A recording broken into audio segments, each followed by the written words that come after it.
పెద్ద రాష్ట్రం చిన్న రాష్ట్రం అక్కకి నా వందనాలు, ఇక్కడ వచ్చిన మీ అందరికీ నా వందనాలు. నా సాక్ష్యం ఏంటంటే మా చెల్లెల కొడుకు కూడా కిడ్నీ అలాగే ప్రాబ్లం చెడిపోయింది, తీసివేయాలని ముగ్గురు డాక్టర్లు చెప్పారు. అయితే అప్పటిదాకా కూడా నేను దేవుడిని నమ్ముకోలేదు. ఒకరోజు మందిరం దగ్గర మా వదిన ఉంటుంది, అక్కడికి వెళ్ళాను. రోజు వెళ్తా వాళ్ళ ఇంటికి. ఆ రోజు వెళ్ళాను. ఇలా వదిన చెల్లెలు కొడుకు బాగలేదంట, ఒంగోలు తీసుకెళ్ళారు, కిడ్నీ అది ఇవ్వాలని చెప్తున్నారని చెప్పాను. అయితే అమ్మ నేను ఇలా చెప్తున్నానని ఏమనుకోకాకు, దేవుణ్ణి ఉపవాసం ప్రార్థన ఉంది 40 రోజులు, దేవుడిని అడుగు, దేవుడు మేలు చేస్తాడు, చేస్తే నీకు నమ్మకం అయితేనే దేవుడి దగ్గరికి రా, లేకపోతే లేదు అనింది. సరే అని చెప్పి వదిన మాట్లాడిని. అప్పుడు నేను చర్చికి రావడం మొదలుపెట్టాను.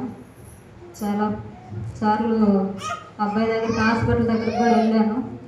వెళ్ళి అన్నం తర్వాత అన్న ఇలా ఉంది అబ్బాయి పరిస్థితి అంటే, ఏం కాదులమ్మా నువ్వేం భయపడకాకు, ఆపరేషన్ అవ్వదులే, కిడ్నీ తీరులమ్మా అని చెప్పి అన్న ధైర్యం చెప్పాడు. కానీ వాళ్ళ అమ్మ నాకు మాత్రం అసలు నమ్మలేదు. ఇంకే పిచ్చి పట్టిందా ఏంది అన్నట్టుగా నన్ను అదొక రాగా చూసేది. అంటే కొత్తగా ఆ రోజే నేను దేవుడిని ఆయన కిడ్నీ తీరులేమి మీరు భయపడకాకండి అని మా చెల్లెలకి మా మరిదికి చెప్పాను.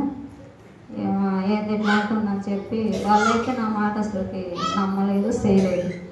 కానీ దేవుడు నేను తొలిగా అదే దేవుడి దగ్గరికి రావడం అదొక మేలు చేశాడు. ఇంకా చాలా మేలులు కూడా చేశాడు దేవుడు. అందుకొరకే నేను దేవుడిని నమ్ముకొని బ్రతికితే ఇంకా దేవుడి కోసం బతకాలని ఈ బాప్టిజం తీసుకుంటానని వాగ్దానం చేసుకున్నాను. తీసుకునే సమస్య ఇది నా సాక్షి.